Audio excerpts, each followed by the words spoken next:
Welcome back to Cleopatra. Today we're going to have a go at taking this motor completely off because it is honestly useless. I've already started by removing the interior trim here, that's down at the unit. You need just one little small Torx bit, I can't remember which one it is but I'll put it on the screen now. That means we're going to have to begin up here, and I think all we need to do for now, this is going to be a pain to get off, I can already tell you that. I think we have to pop this little thingy off here. Or maybe it's different on this Clio. What was I looking at? No, it's definitely this. This is going to be a two-hands job. Let me get the tripod.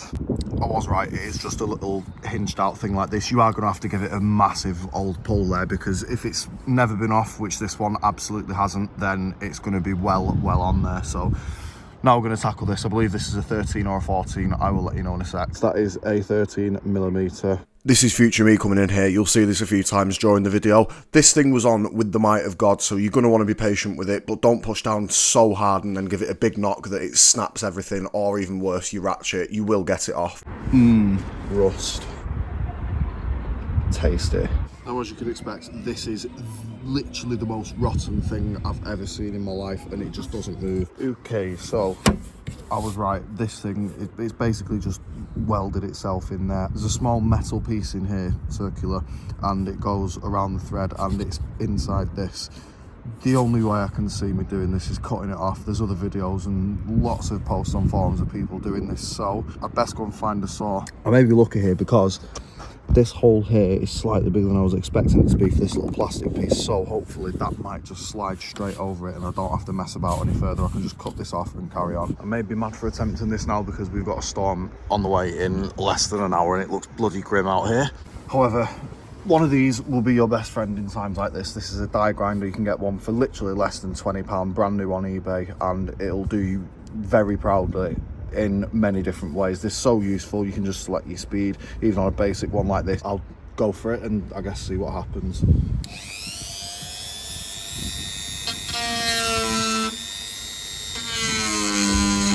More tips here from future me. Don't push down too hard because you'll actually break the bit, and you'll also get it clumped up very quickly, deeming it pretty much ineffective.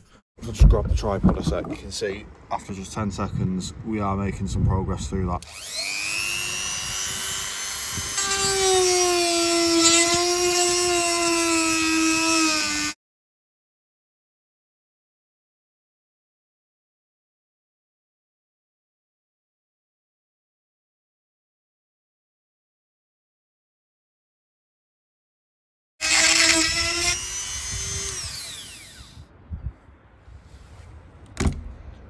I mean, it's off, ladies and gents. Now we're tasked with getting the rest of this off. It is still absolutely seized to the core on there, so I may, on the off chance that it does start raining, which it is trying to, take it down to the unit, get this nice and dry, because I've got some sealing to do in some other spaces too.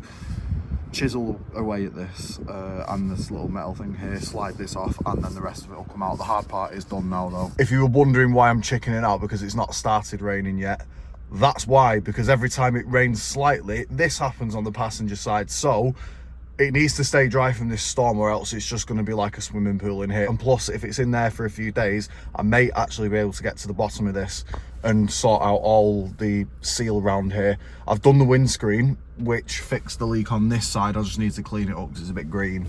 And yeah, it's actually the whole door seal here, and it's one piece on these Clios, I believe, or it looks like it is. Correct me if I'm wrong, but yeah, that's the reason why. And there we go, just as it started raining, we've got it inside. Welcome to the joys of having somewhere dry to work on your car and electricity, but they're split between two separate places over a mile apart. This is what I have to do. But anyway, we're in here, we've got enough room now back here, just about to, you can't even see anything. I need to turn the lights on, but yeah, we can crack on with this, no problem. So the light's actually going to do the job here. I've managed to get it off with relative ease, actually. All I did was take a tiny chisel, a really small one, because you don't want to damage anything around here, especially paintwork and glass, and just give it a good tap with literally anything with a bit of weight behind it, and it gets to this point where I can simply pop that off, that old plastic. I'm doing this one-handed, but there you can see it. And now the only problem is this horrible metal thing that has caused all this problem in the first place. And after about 10 minutes of sanding, hopefully you can see that there with the light, you can see the difference there. And honestly, watch this, it pops straight over. As you can see here, this now, if you lift from the bottom and then just pull it straight out, give it a bit of a wiggle, and it pops straight off like that, nice and easy. Now the weather's better, we're finally back on this. I've just cleaned around here. Annoyingly enough, there is a little ridge here that I've tried to scrub, but it won't go, so that might be visible, but we'll see. Next problem that I've noticed, we might have to have a long or deep socket to get over this, which I don't think I've got, so this should be fun. No way did I actually have the right size. It's a 22.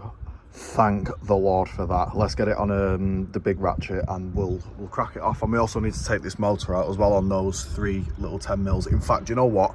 Let's do that first. This bit's the easy part. At this point, I didn't even realise that I was doing anything wrong. I hadn't clocked that the special setup on this bolt's required a bit more than just taking it off with a ratchet. You'll see what I mean. Right, so my discovery with this as to why it was spinning is because this is the thickest design I've ever seen in my life. Why have they put a slot for a blade and or screwdriver at the bottom when they could have just had it as a normal bolt? But no, that wouldn't be good enough for the French, would it? So now, after I've come home thinking, yeah, 10-minute job this, I've not got any of my spanners on me and now I can't do it. And I'm sure as hell not going back to the unit to grab 1 spanner.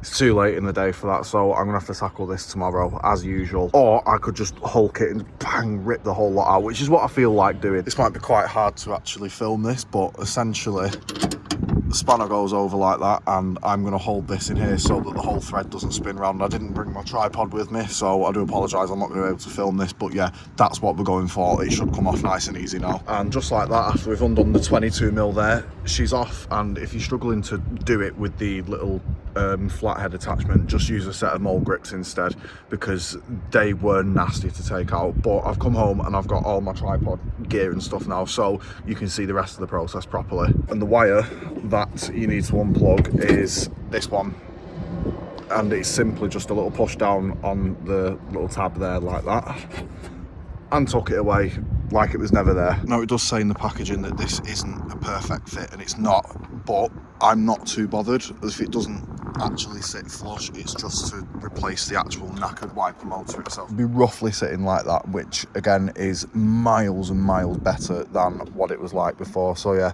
let's get to some adhesive. There's no real method to this, I'm just gonna go for it and see how it goes. Probably should get some gloves, but sod it, it'll be all right.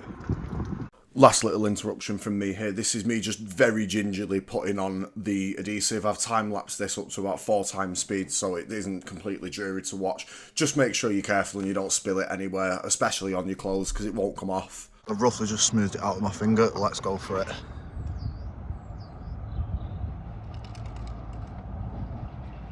Do you know what? And for a moment of truth, there we go, and I've held it in with that masking tape, so I'm going to go and clean around those edges really quickly before it goes off. We'll leave her there, probably overnight, and there we go, it is in. I've gingerly cleaned around all the edge there just with this dirty rag. If you do happen to get any on the glass, just make sure you get it off quickly before it goes hard. It's really easy to get off before it goes hard, but once it does, it will become a nightmare and you'll end up scratching the glass trying to get it off with the blade. But anyway, it's in. I've pushed it in as far as it will go, and now it's sitting in nicely with the world's worst masking job. However, it should hold it in place enough to set. So now let's let the sun bake it, and I will come back to this in a couple of hours. And here we go, moment of truth. The sun's been baking it for over an hour. It's looking good. It is looking good, people. Right, I've still gone and removed it all anyway, because I think it's got a better chance of drying like that anyway. It's in place. I guess we're gonna have to leave it, or if not, I'll come and get the heat gun on it. But yeah, quick update. It's definitely not dry. Oh God. Update, after 2 days, she's still on. I've decided that I'm definitely going to be putting some more sealant around here, because it did do a little leak yesterday after it rained, but it's absolutely gorgeous now. First shorts and t-shirt day of the year. It's completely dry in here now as well, so happy days. All we need to do now is put this little cover back on, which is really easy. Let me show you. So you can see all these plastic little clippy things on the back. One's actually stayed stuck in there, but that's not a problem, because it's just going to get rammed straight back on. And then there's one tiny little Torx bit that holds it in this top corner. So let's put her back on. There we go. I'll just pop that in place, just give it a good old hammer. It might be a pain to line these holes up, so do bear with me. I'll show you like this, because it's much easier. I've got that side on, you just want to line it all up. This is annoying because the clips have come out. There we go, just give it a good old push in.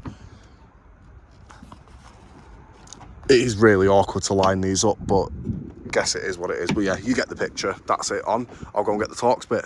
I was just being a bit of an idiot. Turns out I'm actually missing one of the clips on this corner. Never actually noticed that, but oh well, won't really make a difference. And now if I go in here, inside this bag is said torque pieces that we need to put that back on properly. And then your Torx bit just goes in this little hole here, right next to the handle. You'll see it there. It's got some plastic insert that it just screws into like so. And there we go. Didn't look straight, but turns out it actually is. It's just the angle that you look at it at. That bit, by the way, is a Torx 15, just for reference. And that, ladies and gentlemen, is how you do that. Rear wiper delete completed. Thanks very much for watching. If it helped out, let me know by leaving a like and leave a comment as well. If you've got any more questions, I will respond to you as fast as possible. I do get quite a few comments these days, so it does take me maybe up to a week or so to reply, but yeah, that's just what it is. Also, you'll notice, I'll add this into another video, but the Taurus alloys are on because one of the tyres was completely toasted off the original wheels. So I've put these straight on, wasn't even messing about, and I'm glad I did because they look fantastic. So yeah, thanks for watching, take care, stay tuned for more Clio stuff, and I'll see you soon.